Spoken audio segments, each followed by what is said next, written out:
শিবজিকে পুজো করলে আমরা 9টা গ্রহকে শান্ত করতে পারি, কারণ এর অধীন হয়ে যায়।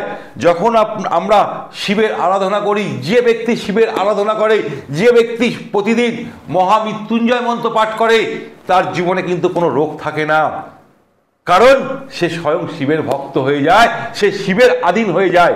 তাই আপনাদেরকে আমি বলবো, ছোট্ট ছোট্ট উপায় আপনারা করেন, যদি এই উপায়গুলো করুন, দেখুন আপনাদের জন্মকুণ্ডলিতে যদি কোনো পাপ গ্রহ থাকে, তাহলে কিন্তু সেটা আপনার অধীন হয়ে যাবে।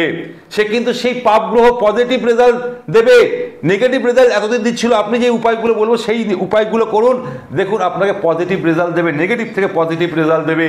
আমরা শিবজিকে অভিষেক করি।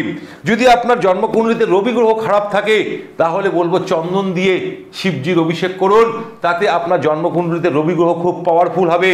যদি চন্দ্র খারাপ থাকে, চন্দ্রগ্রহ যদি খারাপ থাকে আপনার জন্মকুণ্ডলিতে, তাহলে অতি অবশ্যই বলবো দুধ দিয়ে শিবজিকে অভিষেক করুন, তাতে আপনার জন্মকুণ্ডলিতে চন্দ্রগ্রহ খুব পাওয়ারফুল হবে।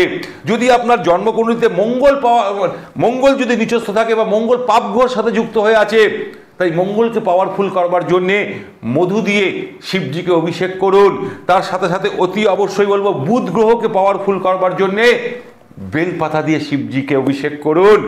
দেবগুরু বৃহস্পতিকে পাওয়ারফুল করবার জন্যে ভেজা ছোলা গঙ্গা জলের সাথে মিশিয়ে শিবজিকে অভিষেক করুন।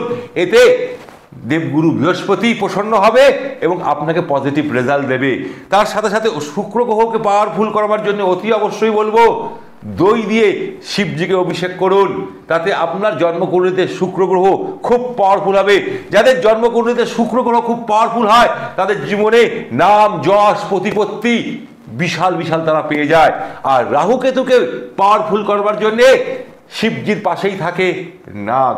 সেই সাপকে আপনি, মানে যেটাকে আমরা বলি নাগ, সেই সাপকে আপনি যদি গঙ্গা জল দিয়ে প্রতিদিন অভিষেক করেন, তাহলে কিন্তু রাহু আর কেতুর যে নেগেটিভ এনার্জি আপনার জীবনে চলছিল, সেখান থেকে আপনি মুক্তি পাবেন।